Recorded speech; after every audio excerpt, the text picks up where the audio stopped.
Hi, my name is Hugo and I'm a director and visual effects supervisor. I've been working in the creative industry for almost 30 years and I've been editing my projects since 1998. During my career, I've edited art projects, short films, commercials, music videos, game cinematic trailers, training videos, podcasts, and even cooking videos.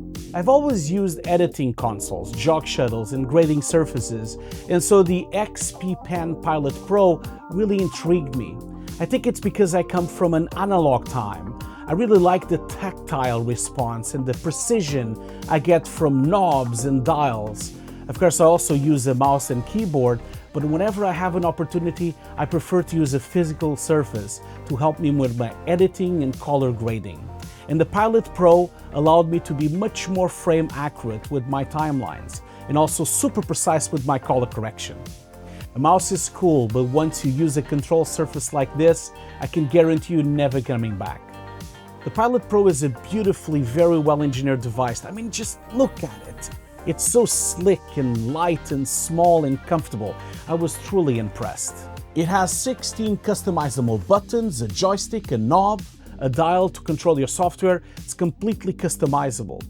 And it can work with some of the biggest video and photo editing applications like Photoshop, Lightroom, Final Cut, Premiere, and DaVinci.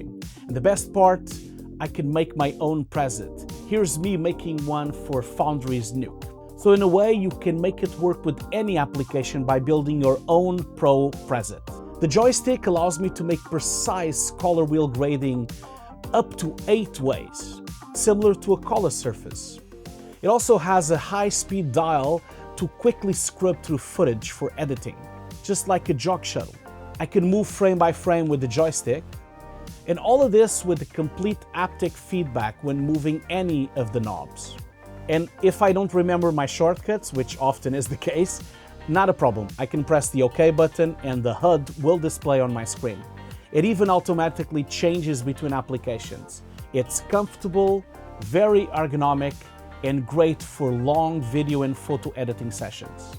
It connects with Bluetooth, a 2.4G wireless dongle, and it can even connect with USB-C, which means it will work with any of my computers, desktop, laptops on the go.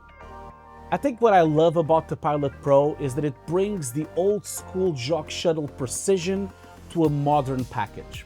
The difference, of course, it's lighter, it's wireless, completely portable, and highly customizable. And I also love that I can now just travel with it. I can take it with me for all my travels, my presentations, my keynotes, and also use it on set during filming. It even comes with this really cool travel case. How cool is that? I use a lot of color surfaces, and they're amazing, don't get me wrong, but they are often bulky, only compatible with one software, often not customizable, and most of them are not wireless. I mean, just look at it. It's like they've merged a Jog Shuttle, a color surface, and a Stream Deck all in one simple, beautiful, light device. The cool thing is that I can't wait to see what the community creates as presets for this device. There's a website where artists can share and download presets for their favorite software. And I will be sharing my own Foundry Nuke preset there. And I can't wait to download your preset. Without a doubt, the Pilot Pro has become part of my workflow as an artist, and especially when I need to be mobile. I am now taking it to all my travels. And that is it for me today. I hope you enjoyed this video. Stay creative and have a great day. I'll see you on the next video.